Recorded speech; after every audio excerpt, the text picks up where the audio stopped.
Apples and potatoes. They're not two ingredients that I normally put together in a recipe, but today's pie recipe uses both. I can't wait to see how they turn out.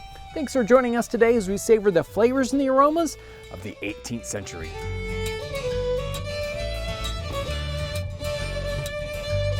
I'm always looking for recipes that are very, very common today, yet we can connect with a place and a time in history, an 18th century recipe.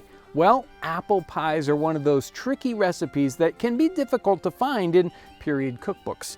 I have done a couple of different apple pies in the past, and a one that had a custard topping, that was really good, and the very, very simple apple pie recipe that's in William Ellis's book. Now this one is from Cookery and Pastry by Mrs. MacIver. This one's from 1783, and it's really, really interesting in that it's got these potatoes and apples together. Why potatoes and apples? Are the potatoes in there because they're trying to stretch it and make it less expensive with fewer apples? Or are they really there to change the texture, to make it better?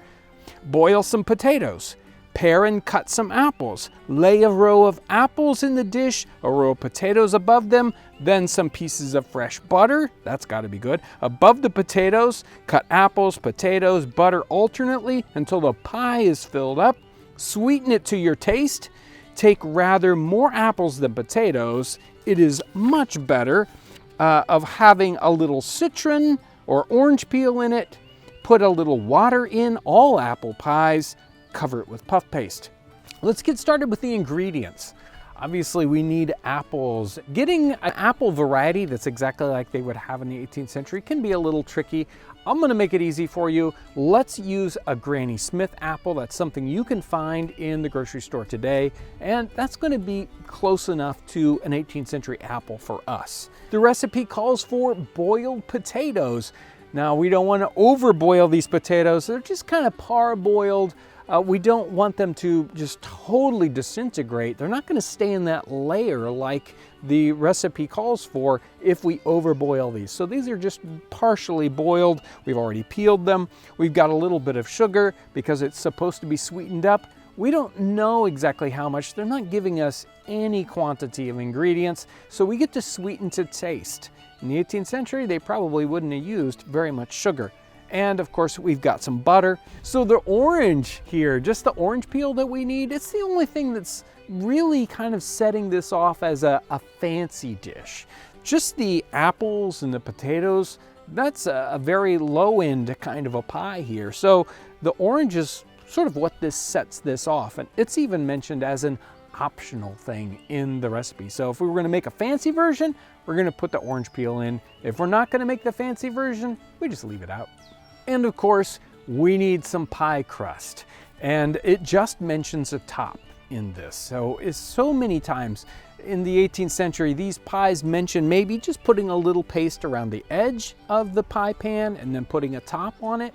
This isn't a pie like we think of today where, it's got 2 layers of crust and you can bring it out in this perfect pie shape. They didn't eat these pies like that. You couldn't because you didn't have a crust all underneath there. So you just gotta scoop the stuff out like you would a casserole or something. You scoop it out and serve it that way. That's what we're gonna do with this pie. So we just have a little bit of paste around the outside of the pie pan, a little covering here. It calls for puff paste.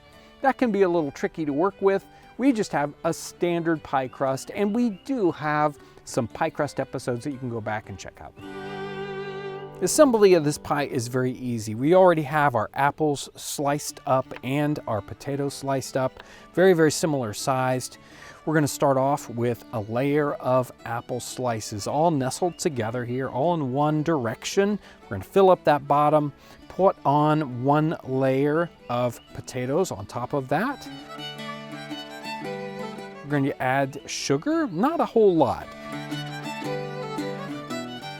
and a few dollops of butter in each row. So the next row, more apples, more potatoes, again, more sugar, and more butter. As we finish this pie, we do put one smaller layer of apples on the very top. She calls for more apples than potatoes. To finish this off, we have our orange peel. We're very carefully peeled off the very outer layer of our orange peel. We don't want any of that white pith that's on the inside of that. That's bitter. Slice this up into little tiny pieces and sprinkle this all over the inside of the pie. Let's wet our fingers and seal on the very top layer of pie crust. She called for a little bit of water to be added to the inside of this pie. Let's make sure to get that in there.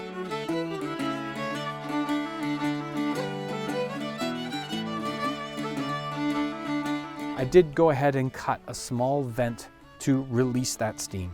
Today we're using our mud oven, and we've had a fire going in this all morning. It's up to a nice 450, maybe even 500 degrees. We're gonna slide this pie in and let it bake for 30 to 40 minutes. It really depends on how big the pie is and how hot that oven is.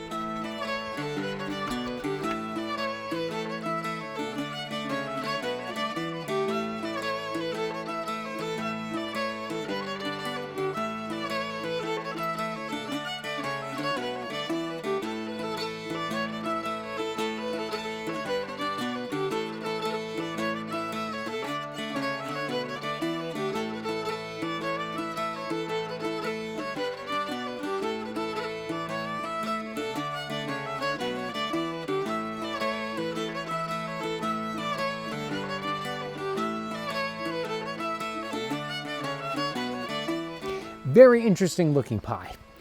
Definitely not the kind of typical apple pie look that we are used to, but it certainly smells like an apple pie.